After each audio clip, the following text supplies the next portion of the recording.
Good evening.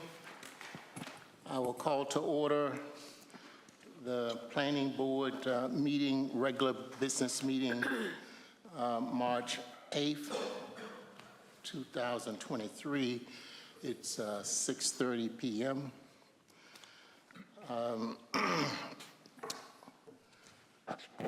Are there any public comments before we begin the agenda part of the meeting? Anyone from the public wish to make a comment tonight or comments tonight? Seeing no indication of such, we'll move to the regular agenda. We will take out of order an item that's not on the agenda, and I will ask Vice Chairman Joe Blakaitis if he has something to offer tonight.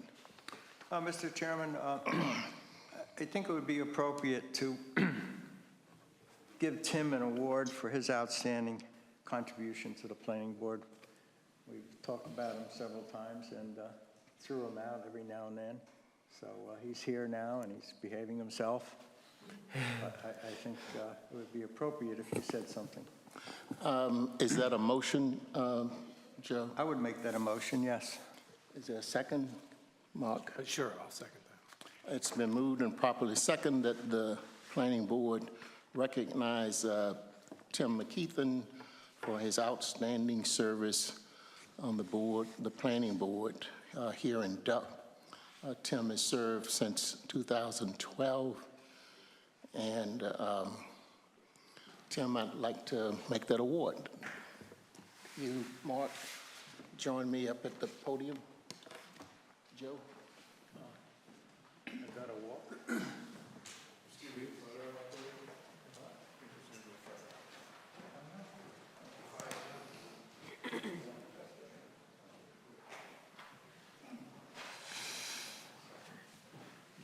Presumably the laminated version of this is in the hands of Federal Express.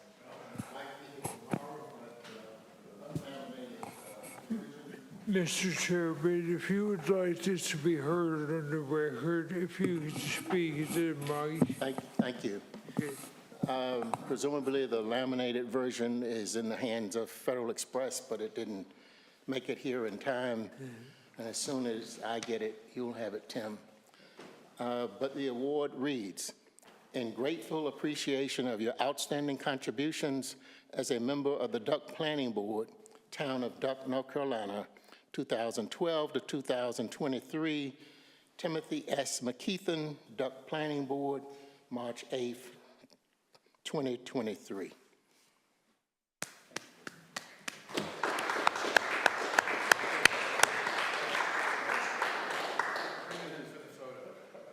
If you guys can step away from the podium, it'll be a little easier for us to get a photo. Just come closer. That's right. Thank you.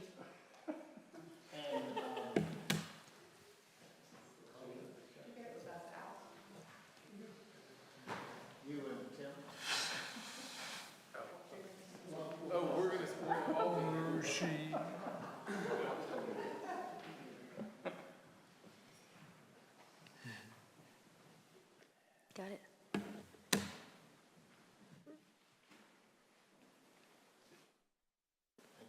Thank you. Yeah, we've still got it.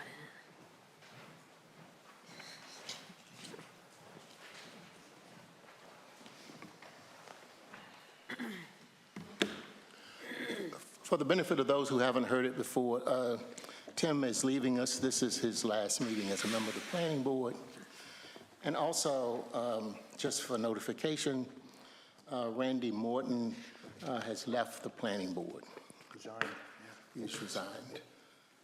So we will now move forward with the agenda of this evening.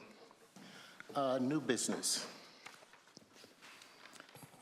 Sub 23-003, for the benefit of those who might not know, substance for special use permit 23-003, application of Savage Land LLC for a special use permit to expand the Scarborough Lane Shoppes at 1171 Duck Road by establishing an outdoor dining entertainment area in the Village Commercial VC District.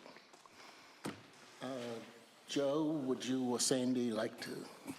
Okay, thank you, Mr. Chairman. Sandy's going to help. If you don't mind, I'll deliver the staff report from here, and she's going to help with some of the slides to show, so folks can see what we're talking about this evening. So, as you mentioned, Mr. Chair, the special use permit, there's really two permits that are being sought, one of which is to amend the existing group development permit issued for the Scarborough Lane Shoppes by expanding the existing facilities to include this area. And the second thing is to establish an eating establishment, which is by itself a special use permit. So there are two different things that you're approving tonight as part of this one application. So let me just start for the record by explaining the role of the planning board. In this instance, the final decision on the special use permit is made by the town council. They will, when the board recommends, whatever recommendation that is moving forward, the council is the one that holds the official public hearing and all that. So the role of the board in this case is as a technical review.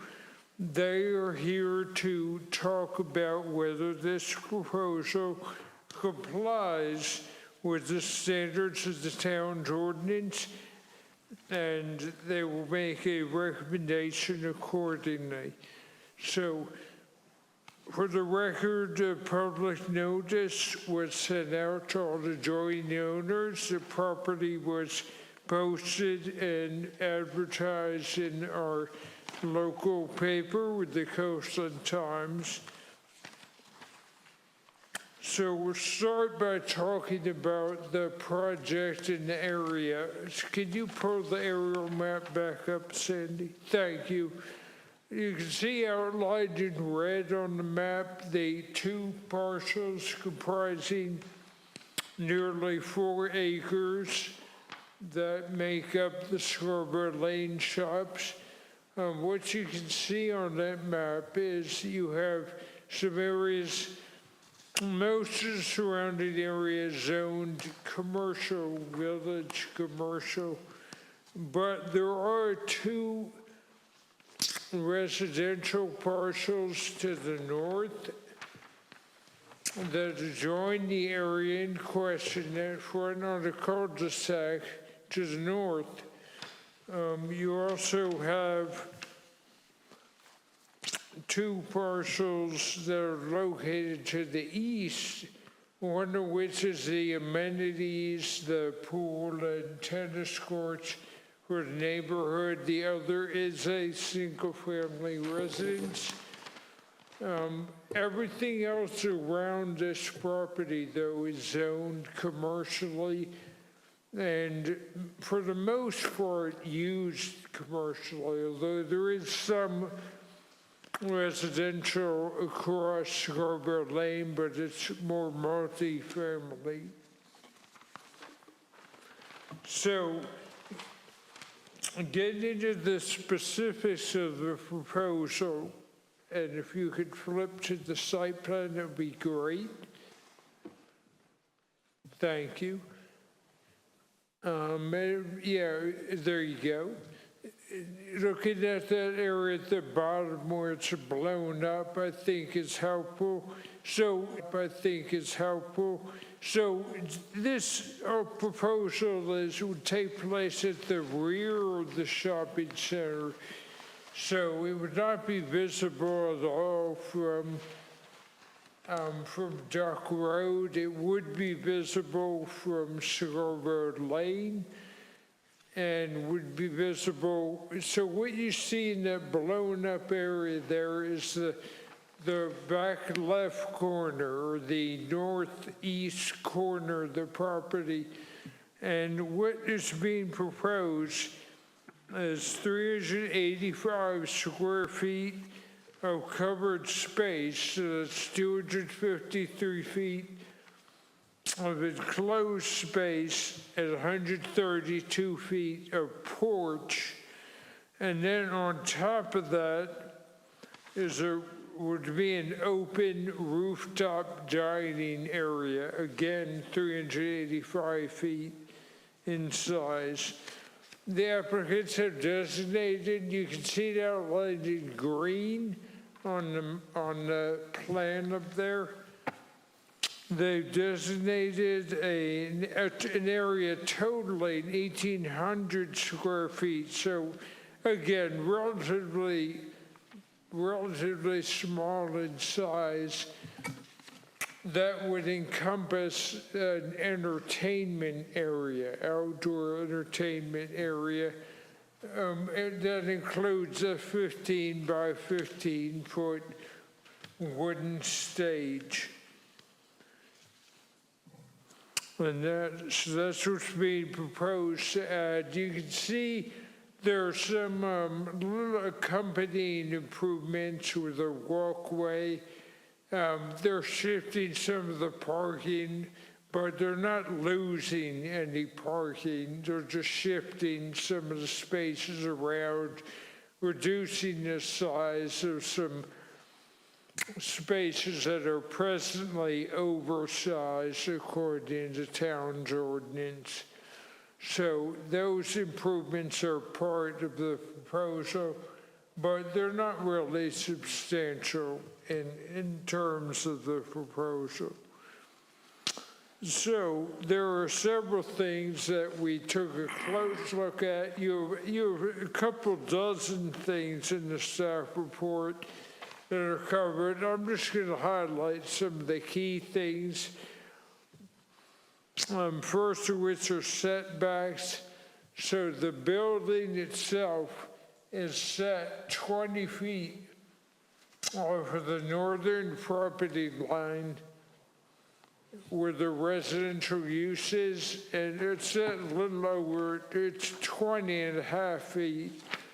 The minimum setback from the residential, the minimum buffer is 20, so it's compliant with that standard.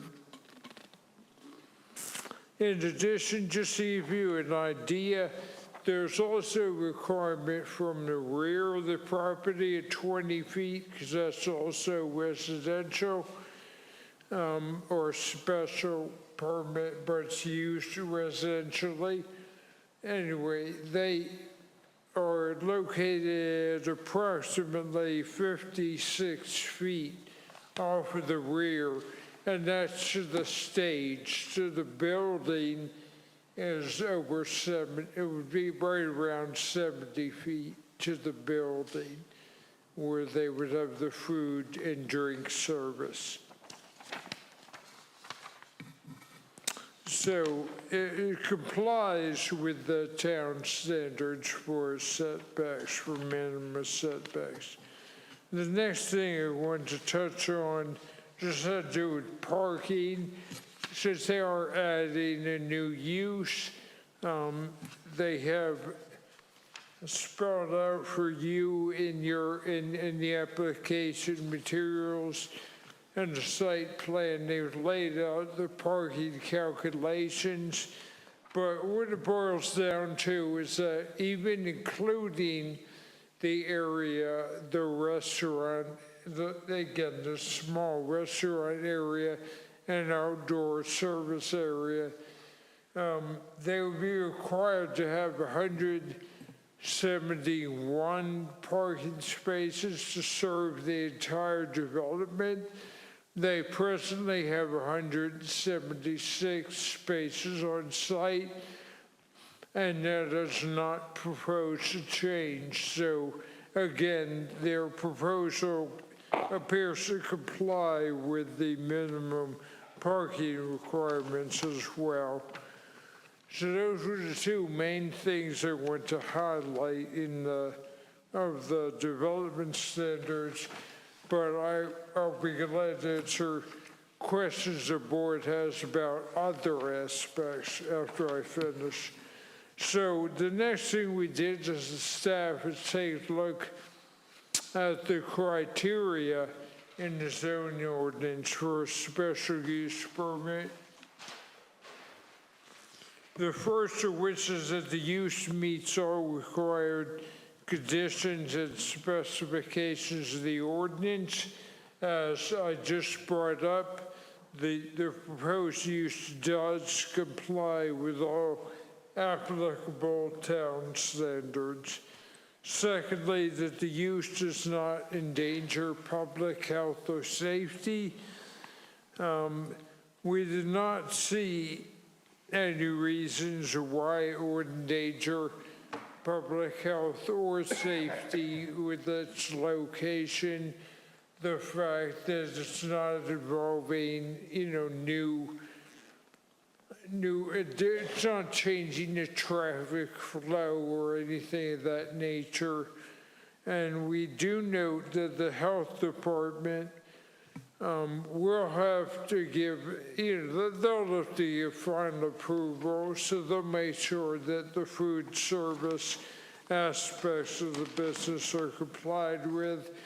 But they've already said that the septic capacity is sufficient to service it. So again, we didn't see any issue from a health or safety standpoint. Third item, the use would not substantially injure the value of adjoining property.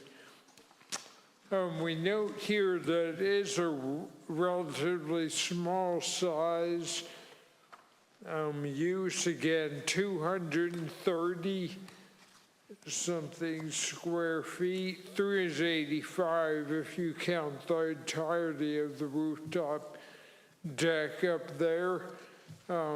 So relatively small in size, and just note that therefore that limits the impacts of the use on adjoining properties there. There would be occasional music with the entertainment there, so we did want to point that out. So there would be some noise involved with that, but again, it's a very small scale there. And then the fourth item is the use should be in harmony with the area in which it's located and in conformity with the town's comprehensive and CAMA land use plan. We did go into some specifics on that plan in the staff report, and we note that it appears that the use is consistent with the things that are permitted in that Duck Village character area. So it appears it complies with the land use plan. And then we noted that as a vast majority, the area around this property is zoned and used commercially, that it is compatible with that and consistent with what's on the subject property as well as what's around it. So for those reasons, staff is recommending approval of this use, of this special use permit. We do have a list of conditions we would ask the board to consider if you're looking at approving this special use permit. So I'll read those. There are 9. 1, building inspector and fire department must review and approve the improvements for compliance with applicable codes. Second, that the applicant is required to obtain approval from Dare County Environmental Health Department and a state food service permit for the food stand. Third, applicant is required to obtain a septic permit for the change of use and proposed grinder station from Dare County Environmental Health. Fourth, the building must be constructed in substantial conformance with the elevation drawings and floor plans submitted as part of this application. Fifth, the applicant must submit the final site plan and site plan review fees with engineered stamped drawings. And that would include any revisions that are made throughout this development review process. Six, operation of the outdoor entertainment area is limited and must comply with standards of the town's noise ordinance, which include music ceasing by 10 p.m. 7, the applicant must submit approval of a lighting plan prior to the installation of any lighting associated with this development.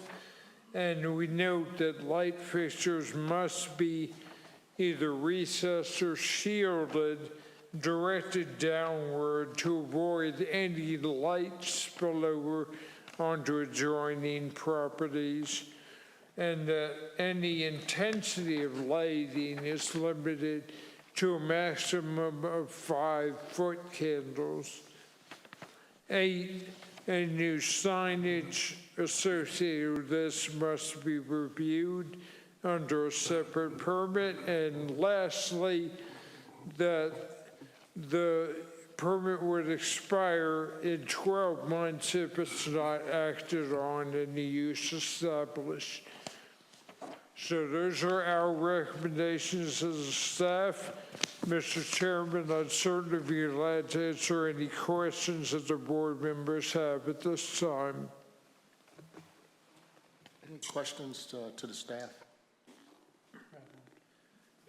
Joe, just to be clear, it's a special use permit application, but the applicant is not applying for any exceptions under the village commercial development option. Is that correct? That is correct. This complies with all town standards as written without any special approval needed. They're not asking for any variance or waiver from any development standards.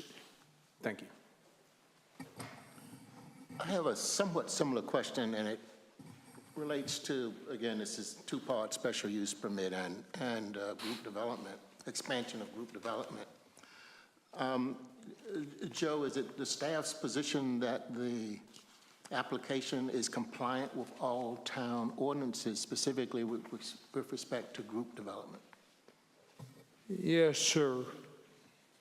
And are there, just a question, are there no egress and ingress issues, which is a requirement with respect to group development and impeding of the efficient flow of traffic?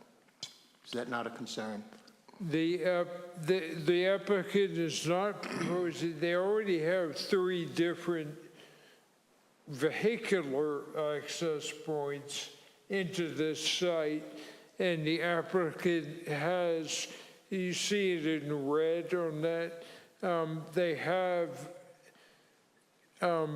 added, with this development, they will be adding things that would comply with the American with Disabilities Act. So they would add ADA access as part of it to this section of the development. So the only difference here is that it would be pedestrian oriented, but they're not adding any new vehicular access, nor do they need to comply with standards. So it is the staff's position that it is compliant with the ordinances as they relate to group development? Yes, sir. Any other questions to staff? I'd like to know if we sent 20 notifications to adjoining property owners, and did staff get any responses back on these? I received a response from Clark Twitty. Most of the notices were sent via email, and Clark Twitty was the only one that responded. Most were sent with delivery and read receipts, and I didn't bring that with me, but I do have that on record. Clark is the only one that responded and said, sounds good to me. Actually, I'll take that back. Cindy Brightbill from Surfside Casuals inquired about it, and I sent her the application and the staff report when it was ready. And that's about it. And her business is located across Duck Road in the Soundside Shops.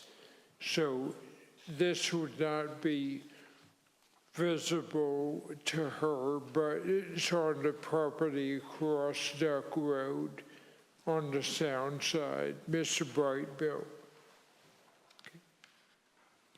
Has the applicant taken any steps to deal with noise associated with the outdoor entertainment? You can, Outdoor. the applicant and their representatives are here and could probably, I would defer to them to talk about anything that they've done in that regard. But did the staff look at this issue? In the same way that we look at it with the roadside or cravings or any of the others that are much larger than this, that there is no special provision that we have for an outdoor area. You know, in other words, I don't know what you would do. Except for noise. I don't know what you would do regarding that. It's outdoor. So you're correct that there are, I'm not aware of any special provisions, but I would let them speak to, to see if there is anything that they're doing. You will remember with some of the applications that have come before us with respect to outdoor entertainment, there's been substantial neighbor objections because of noise, but that's not the case here. Actually, there weren't substantial neighborhood objections to those. Oh, There but were there not. were. Some of them there were. Sorry, can you specify? Yeah, Duck Deli was one that comes to mind immediately. Duck Deli was for noise? Yeah, outdoor. Yeah, neighbors objected to the issue of noise. I don't recall that And there at all. and there was some for cravings, as I remember, too. So when we receive noise complaints, we investigate them? No, not complaints, during the application He process. was saying during the application process. Oh, you mean comments? Yeah, That neighbors there was concern? Yes. I don't know, I don't recall. I'd have to look back at those records, Chairman. Well, I'm not dwelling on that. I'm asking for this application that's in front of us tonight. There are none that have been expressed. Not, It is mentioned, the direction of the stage, but I think the applicant might be able to speak to that better in the applicant's packet.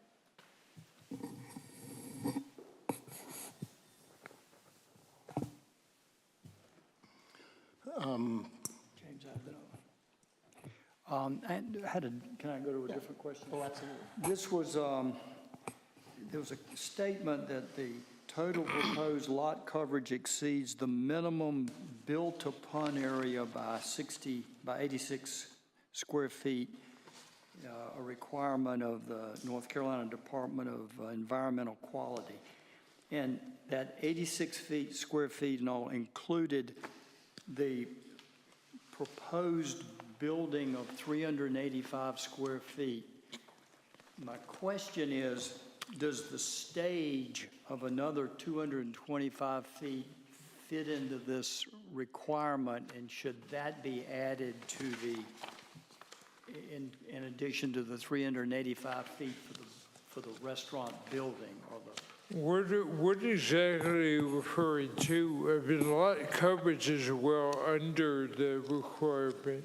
I'm looking on page 2 under the attachment C, and the first part explains that Oh, okay. is within the Yeah. lot coverage of 60%, but then it goes into this built-upon area, the requirement of the NCDEQ. So I just wasn't familiar with that, and you're saying that you're basing it on adding a 385-foot structure. And so the question I had is, does the stage, which is 225 feet, also need to be added into that? Okay, the applicant's engineer can speak to that. Mr. Klebitz is here tonight, and he can outline that. That is not a town requirement, but he can speak to that. Okay. Thank you. Any other staff comments? Is that a problem? I don't know. I was not familiar with it, and I'm reading what's in the write-up, and it says they slightly exceed the built-upon area, and that's based on the 385 square foot of the building, the restaurant. But then based on that, I'm just asking the question, should the stage also be included in that? And I don't know if it's a problem or not. I just was saying, I'm asking the question, is the stage to be included in that square footage? Well, then you can listen to him. Yeah. Hearing no other staff comments. The applicant, can I ask, come up forward, ask you to give your name and address? Yes, sir. Everyone that appears before Yes, sir, us. Thank Mr. you. Chairman. Members of the board, again, my name is David Klebitz. I'm an engineer with Bissell Professional Group located at 3512 North Croatan Highway in Kitty Hawk. I'm here tonight with the applicant, Jim Braithwaite and Matt Price with Savage Land Company, their legal counsel, Jim Gilreath, and the proposed tenant of this use, Sam Harris and Brad Fitzgerald with Swells Brewing in Kill Devil Hills. As Joe stated in his presentation, this is a request to add an eating establishment to the Scarborough Lane Shoppes property. And as we know, that's located in the Village Commercial District of the town, and eating establishments require a special use permit in the Village Commercial District, as do modifications to a group development, which this is. Just to briefly go back over the proposal intends to add a 385 square foot freestanding food and beverage stand in the northeastern corner of the property.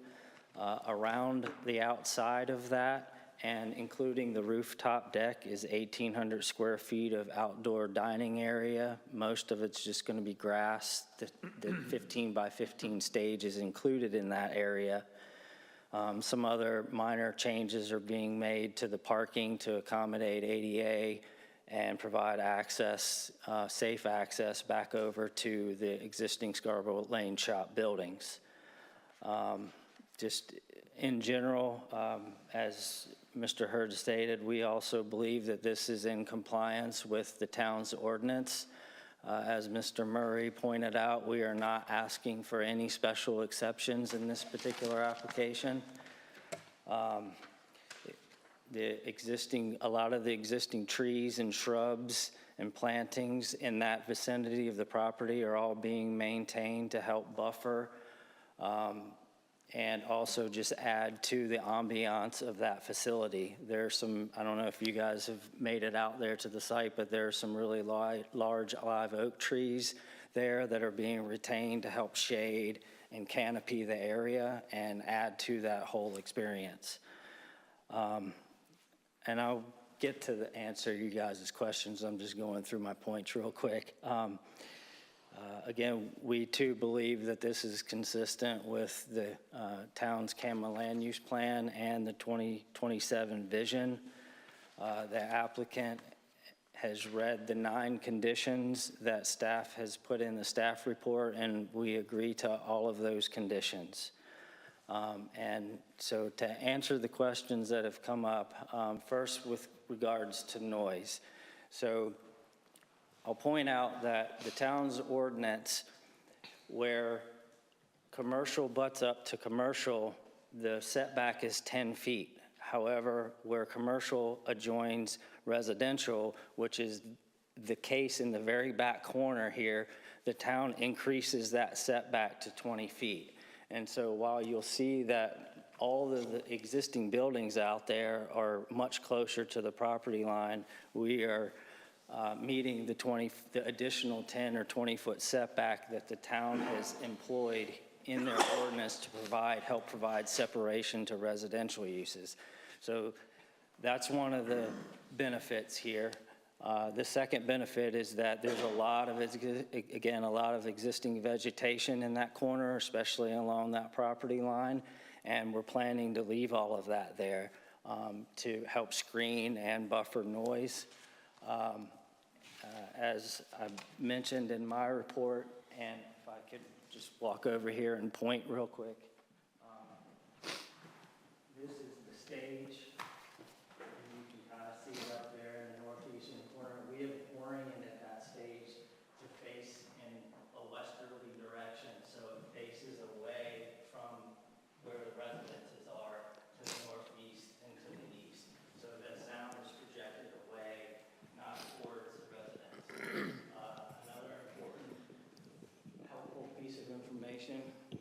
Another important helpful piece of information is where the food stand is going is basically at the same elevation as the parking lot and the drain field. As you head east, there is probably like 18 feet of elevation change upward to all just within that 50 feet or so at the tennis court. So this facility is going to be sitting down at grade lower than everything to the east of it there. So with the provision of the additional separation, keeping the trees and vegetation and the orientation of the sound, that's how, of the stage, that's how we're addressing concerns regarding noise in this particular application. To answer the question about coverage and the stage. So I put that in the report for clarity. As Mr. Hurd stated, it's not a matter of the town. So the town has its coverage standards. The town has its ways in which it determines lot coverage. This plan is well within compliance. I think it's 60% is the allowable limit for the town, and we're at like 55%. This facility has a stormwater permit with the state of North Carolina. In that permit, it has its own coverage allowances that are referred to as built upon area. So it's a different monster than town lot coverage. As it stands right now, adding the food stand, 385 square feet of that building will take the project over by 86 square feet, I think is what it said. Yep. Over the state permit. The stage is not counted as built upon area with the state. The stage is an open wooden deck. It doesn't have a roof over it, so in the state's eyes, it does not count as built upon area. It's the same thing. So to answer your question, the stage doesn't matter. And to address the concern with the 86 square feet, when we should we move forward to the next stage and do final site plans and get the permits from the health department and everybody else, I will amend the state stormwater permit to accommodate the additional 86 square feet that we're showing here. So, Thank you. I believe that answers the questions that you guys have. I'm happy to answer any others. And they have a state stormwater permit because of the size of the property? Correct. And for what it's worth, I'm not concerned about it because the stormwater permit was written at a time that they did not acknowledge permeable pavement. And all of this grayscale looking parking area, that's all actually installed permeable pavement. So at the time, it was considered the same thing as asphalt and concrete. Now, they don't consider it, if it's built a certain way, they don't consider it coverage at all. So I'm not concerned about getting the 86 square feet resolved with the state. I actually have relating to what you just said, a slightly more general question. Do we not have to be concerned with the state regulation in our approvals here? The planning board does not, but the applicant has to comply with that. What I would suggest is if it is a concern, you could recommend that as a condition of approval, but we can't enforce that. It doesn't matter. The only thing that you as a board and the town council and us as a staff can enforce are town rules, not state rules. When I said we, I was really referring to the town. Doesn't this suggest that it should be a condition, one of the conditions here? That's fine. If the board wishes to add that, staff would support that approach. Yeah, we would support that. It's fine. It's no different than getting the permits from any other agency. Sure. County, same thing we do for septic. Right. Yeah. So we're going to add a condition that says the permit, this NCDEQ state permit must be updated for compliance. Yes.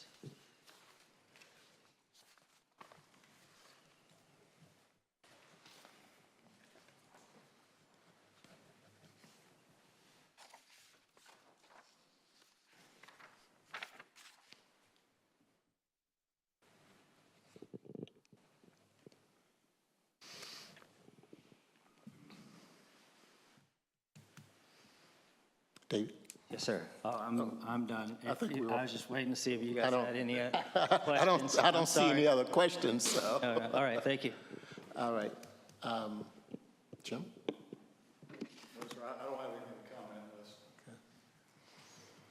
on this. Jim? Matt?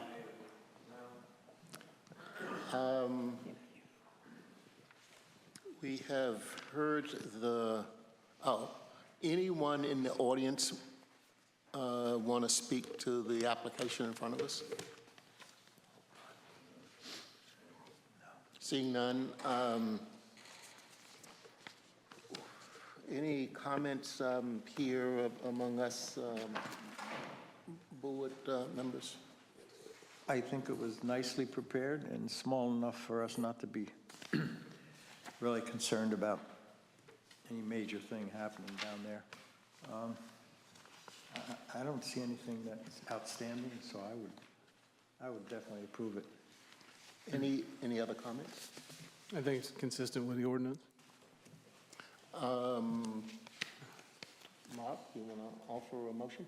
Sure. Mr. Chairman. Let me just say before you do. Okay.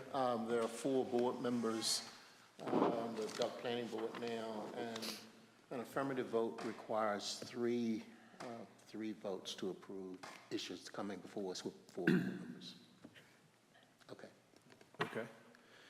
Mr. Chairman, I move that we recommend approval of special use permit 23-003 to council with the 9. Mark, you were not in here. Oh, we put a number? We added a condition that would require the state stormwater NCDEQ permit be updated and provided for Fabulous. compliance. I'll So- second that. Okay. I thought you were done, I'm sorry. I'm not done. With the 10 conditions, 9 enumerated by staff, 1 enumerated in this meeting. And I also, as part of the motion, that we find that is consistent with the CAMA land use plan and the town ordinance. I second. It's been moved and properly second that that the planning board approve special use permit 23-003 with the 10 conditions that have been enumerated and a finding that it is compliant with the CAMA long-term use plan. Any questions on the motion?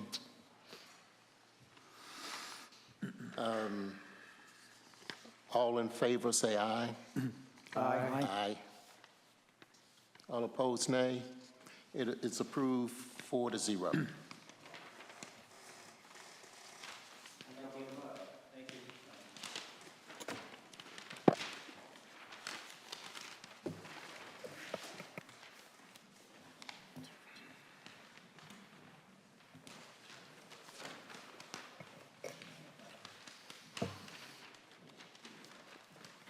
As a side note, Chairman Cofield, Jim was back there doing some research, and I just want to pass on to you some information that he provided to me. He said it's 41.6 feet from the stage to the nearest house at Roadside, 85 feet from the stage to the nearest house at Cravings, 65 from this proposed stage at Scarborough Lane, and 115 feet from the nearest house and Duck Deli. Thank you. That's good, isn't it? Just an FYI. He's Item number 2 on our agenda. I'm sorry, item number 4, old business. Ordinance 23-01, text amendment to the definition of lot coverage found in section 156.002 of the zoning ordinance to permit alternative ground cover materials such as pervious pavers and artificial turf, subject to clarification by an engineer or documentation of manufacturer specification. Are we handling these separately?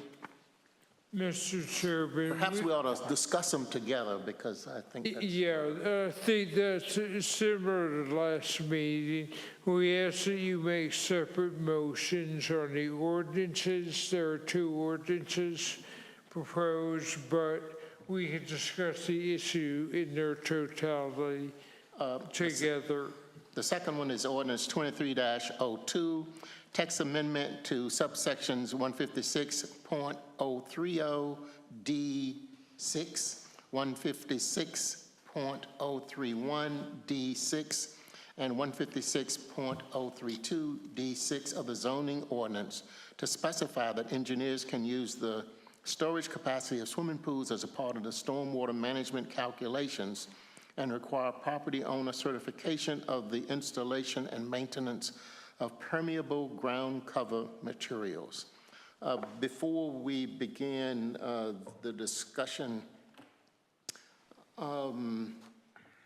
this ordinance 23-01 went forward to the town council, and in short, they sent it back to us last week. And I personally think that was the appropriate thing for council to do. So, Joe, Sandy, the floor is yours. All right, Mr. Chairman, thank you. And as the chairman mentioned, this was sent back to the board. Really, the main point of that, as many of you are aware, we covered it in the staff report, but we included an ordinance that had a minor change that was proposed by the chairman. And since the other planning board members had not responded, it happened, it was in the last, you only had like a day or two. So in light of that, we didn't receive any responses from any board members. The council just wanted to be sure that this was something that the whole board supported.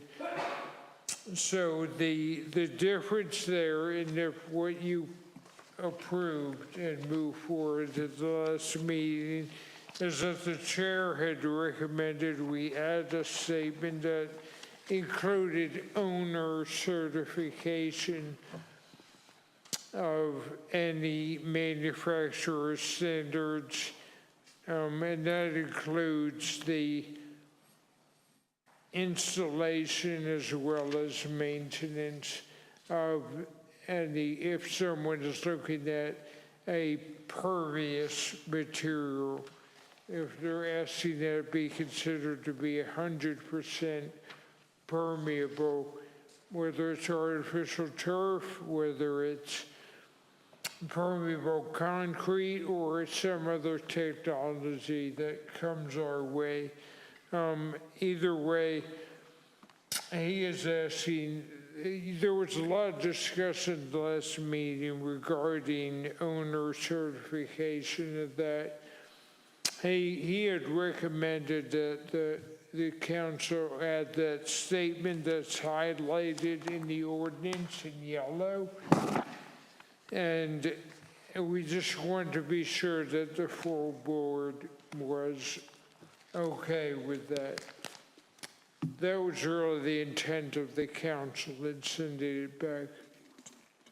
Yeah, just one further comment. The guts of the discussion last time was reviewed by the board before it was sent to the council of the revisions. And I think the essence is that the board had not approved the revisions. So that's the basis of the discussion that arose and why it was sent back. Yeah. Okay.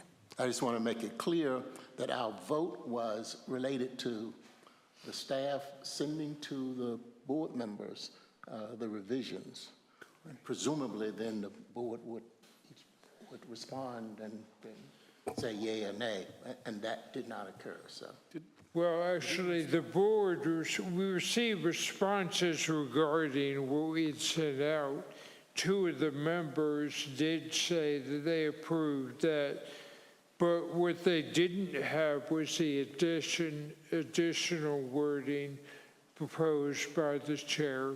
So that's why it's coming back, is if we're adding something else in, that was not something we received any affirmative response from. So that's all. Yeah, but just to be clear and not to be argumentative, 2 or 4 is not a board. It's not even a majority of the board. So that approval did not come from the board. And that was I think the intent of the motion when we passed it as we did. No, the board does not vote after the fact. You cannot approve something pending later approval by email or something like that. The staff was asked to provide the board with wording. We just want to make sure that the wording was consistent with what the board approved at the meeting. So both responses we received back said it was. So that's why it was sent out like that. So it does not require approval after the fact. That would not be permitted. So anyway, that's not a big deal. The point is, it's before you tonight. Just see if you support that amendment of those 3 words that say including owner certification. So that's all we're trying to do tonight. I would agree. That summarizes it well, Joe. We had extensive discussion at the last meeting about owner certification. So What are these, including owner certification, does that mean requiring owner certification, or owner certification is one way of documenting? The owner in this case it's a requirement. Yeah. In lieu of an engineer's, Not in this case, it's not. Now, we can word it that way if that's the intent, but as it's written, it would apply. And I think the thought there, going back to some of the discussions last meeting, really had to do with the maintenance. You know, even if it's installed properly, an engineer certifies it, the property owner would be giving further certification of their intent to maintain it according to those standards. And I will just mention that I have concerns about that because properties change hands a lot. And new owners come in, they don't realize that there's some expectation of them, especially when it comes to turf and pavers and stuff like that. So What would the certification be? Is there like a form? we'd have to create a form. We would have to create a form, yeah.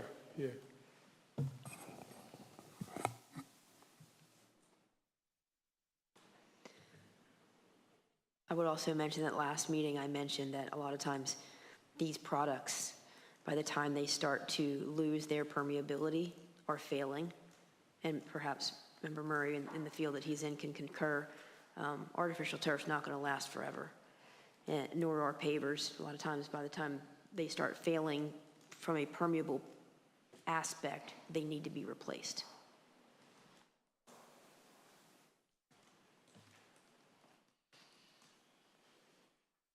But I thought it was also interesting, reading back on the minutes where, Sandy, you stated that those that are permeable pavers that are maintained do much better, even using the town of Duck as an example. So permeable pavement versus permeable pavers, two different products. Yeah. So there's a very, very distinct difference. And you can certainly clarify that, but permeable pavement, like we have in the town parking lot and like we have on the Duck Trail, is distinctly different and does need maintenance if it's going to be permeable, if it's going to maintain its permeability. But again, that's, when you look at it, our parking lot, it's about 10 years old, 10 or 11 years old. And it could stand to be replaced, much like some of the areas that we have on the trail that were not maintained until just recently. So how will that affect a residential property? And there's cost considerations when you put this stuff in too. Like, someone has a choice between putting in gravel or putting in permeable pavers, or permeable pavement. They're probably going to go with permeable pavers or gravel, because permeable pavement is just not very attractive. And it has. I was trying, maybe I didn't make you corrected me on that, and thank you, but I was supporting the thing of there is, in what I understand, benefit in trying to have these pavers maintained. I agree. And any effort we can do, it's probably not going to be foolproof, but to make the owner or whoever installed it say, we expect you to maintain this, and if they say, I agree to maintain it, to me, that goes a long way towards the chance of it being maintained. If you've had to say you'll do it, you're probably going to be better off. So, I think it will help. I agree. But playing devil's advocate, I bought this house. I did all this work. I signed this certification, and now I'm selling it to somebody else that has no clue. Now, we can certainly have this document recorded, but this new owner is going to be like, I don't know anything about this stuff. What have I got myself into now? So, there's got to kind of weigh that, and then where does staff fall into this monitoring? And with our staff, are we setting ourselves up for failure to try and make sure that everybody's maintaining their stuff, their products? Could we take the approach of starting with an owner certification that's filed with the town, and then in the event that you have enforcement issues moving forward, then move to have it filed with the Register of Deeds? That can always be an amendment in the future, sure. I mean, I just,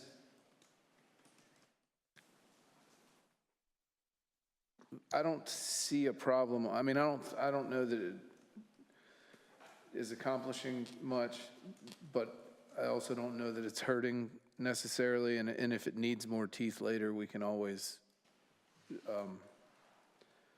move in that direction, I guess. So you'd rather do that now? You'd rather add that now? No, I wouldn't. I don't think the language is necessary. But the impression I get is that the majority of the board does. So my request would be that if we're adding the language, that we keep the certification in the town office for now. If we need to tack it on to the property through the Register of Deeds in the future, we can move in that direction. A little quicker. Yeah, I mean, that would be a pretty minor text amendment, I guess. We have discussed this ad infinitum. Is there further discussion? Hearing none, is there a motion to accept or reject the language, the amendment to section 20? You just say ordinance 23-01. As in front of us. If we're making a motion, you want to make a motion for both ordinances, correct? Or no, we're doing it separately? Okay. Yeah, Mr. Chairman, I'll move that we pass ordinance 23-01 as presented tonight. Is there a second? I'll second that. Any discussion on the motion? Hearing none, all in favor, say aye. Aye. All opposed, nay. It passes 4-0. All right, thank you very much.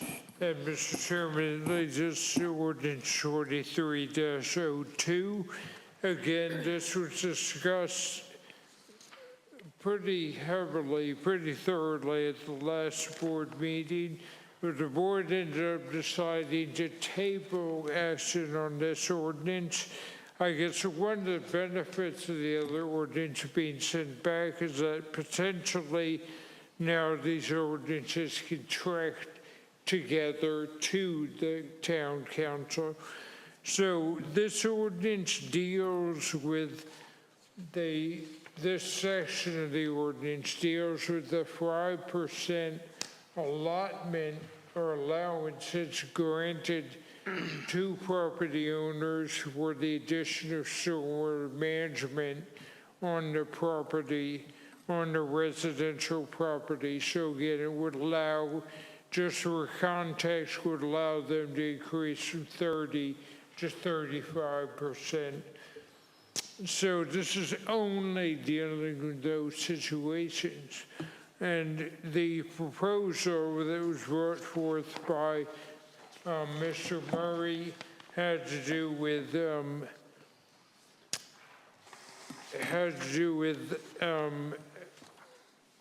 D on the first page of the ordinance in red.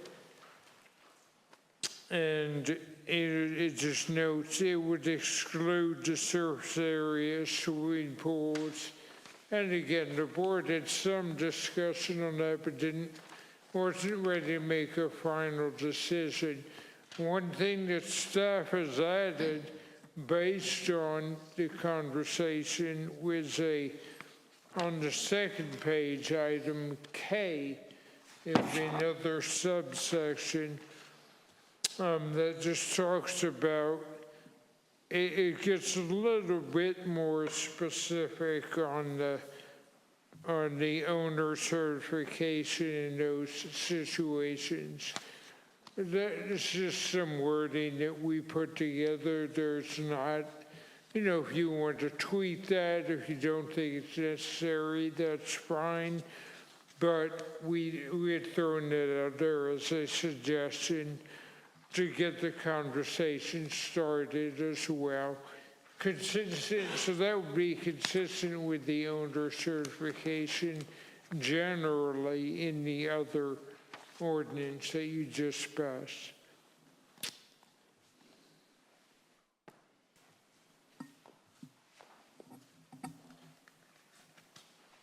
As presented, and as we discussed it, certainly at the last meeting, if not the meeting in November also, the two really sort of go hand in hand, but we don't have to deal with them that way.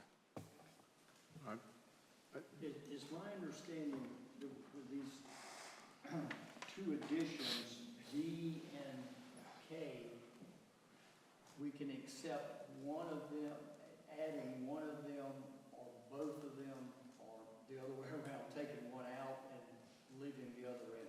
Oh, sure. I mean, this is your ordinance, as far as what you wanted it. The board members are welcome to say, we don't agree with this, but we agree with the other. So that's no problem. In other words, you could do one without the other, or you could do both, or you could do neither, leave it like it is. That's up to you.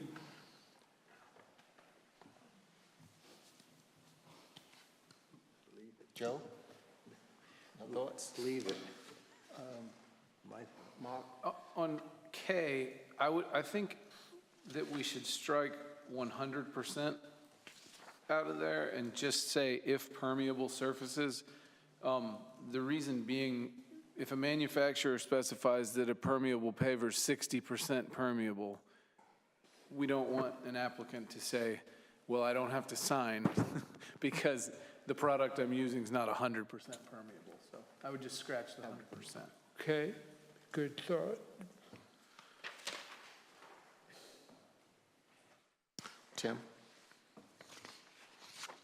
I'm not in favor of D because I agree with the staff's comments that pulling pool out of lot coverage appears to be contradictory in that the perception of allowing increased development of intensity on residential properties. I agree with that. If I understand what we're saying, as it's currently written, the swimming pool is included in the lot coverage, and I am in favor of leaving that in. Leaving it included in the lot coverage, Yes. taking D out. Yes. Yep.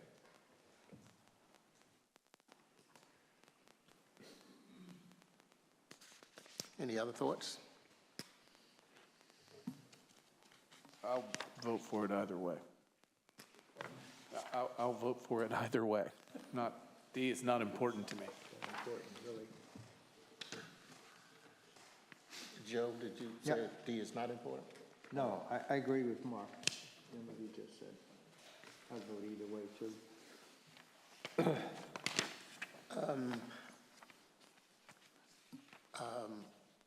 I have a view that in the nature of what we're discussing here, that the pool does get a body of stormwater, rainwater, that otherwise is not going anywhere else, and it helps us to achieve this objective. I also agree, and Sandy talked to it at the last meeting, with Tim's comment about intensity of development. So, since we are not really, the intent of the amendments we're talking about is not really to address intensity of development, but it achieves our other objective if we take D out. And Mark, you said you could go either way. Tim, you said, Joe, you could go either way. Tim has an objection. Why don't we take it out? And with the change being only K, and we take D out. Mr. Chairman, do you entertain a motion? Yes.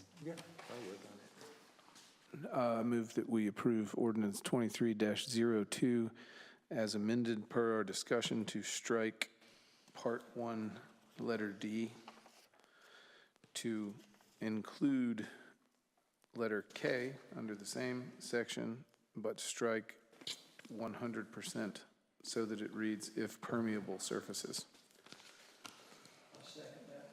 And just for clarification, if we strike D, that will amend all of the, not a big deal, but, E becomes D, F becomes Z, just to be clear for the board.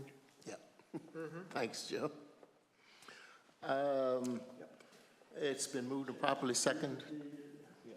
Any discussion on the motion? Hearing none, all in favor say aye. Aye. All opposed, nay. The ayes have it 4-0. I'd point out that we also found that both ordinances were consistent with the CAMA land use plan. Can we get a consensus on that, please? That both ordinances are consistent with the CAMA land use plan.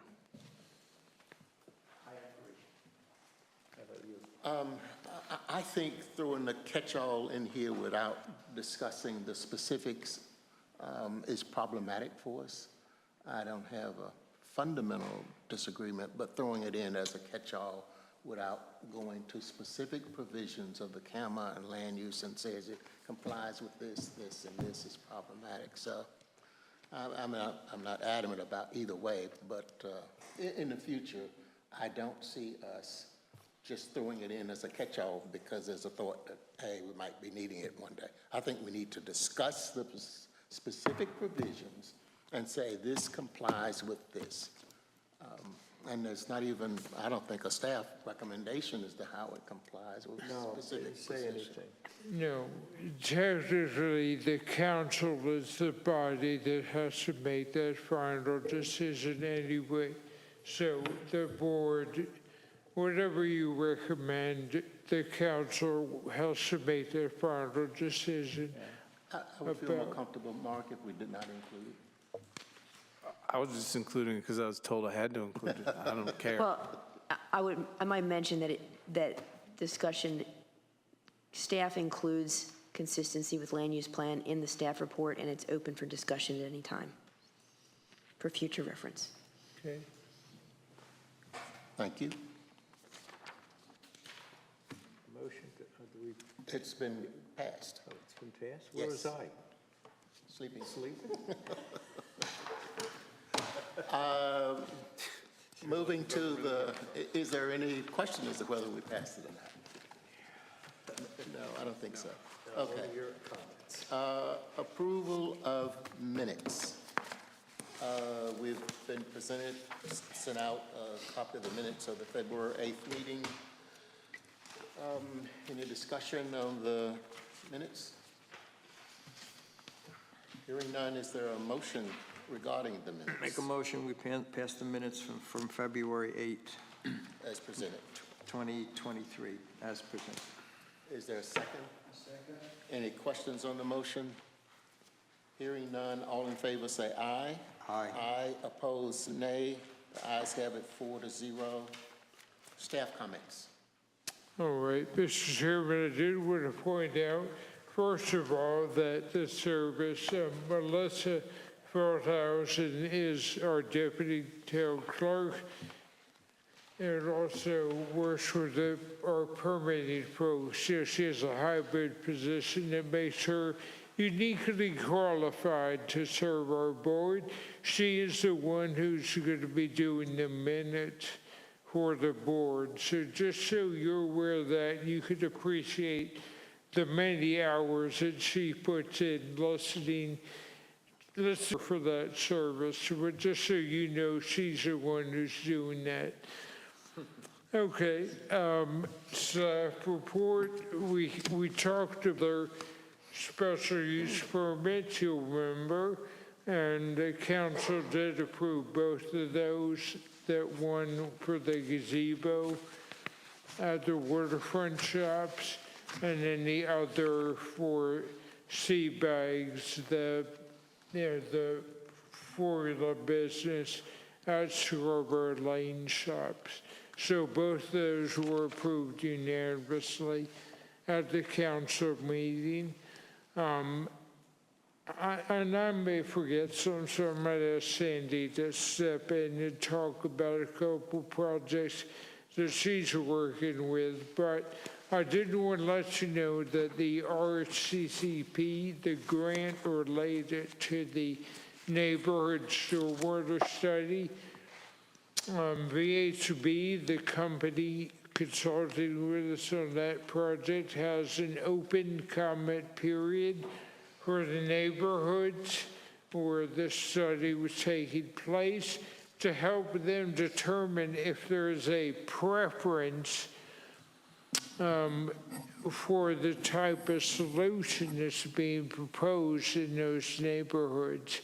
And that survey is open until the 13th of the month. So if you know anybody, encourage them to, to fill out that survey and give their opinion so that we can really help the VHB figure out what recommendations they're going to make. And I'll turn that over to Sandy to talk about other things. Jim's just pulling up the website. There should be, if you've not been on our website recently, there's a pop-up boxes that help improve the town's coastal resilience. It'll take you directly to our resilience page, and on that page is a link to the survey. This is like the midway point before we get to the final. And so they've developed a menu of solutions. They want to see what the community thinks about those solutions so they know which ones to nix, which ones to keep in, which ones to elaborate on. The goal is for this survey to end on the 13th, and from between the 13th and the 30th, they're going to be finalizing their report, and they will present that at an open house meeting on March 30th from 4:30 to 6:30. The plan right now is to have basically a meet and greet between 4:30 and 5. At 5 o'clock, they will provide a formal presentation. I would not anticipate that will be longer than 30 to 45 minutes. And then we'll open it up for discussion and conversation with the folks that attend. Once that is complete, we will be taken to council likely at, I doubt their April meeting, but their May meeting, a final for consideration.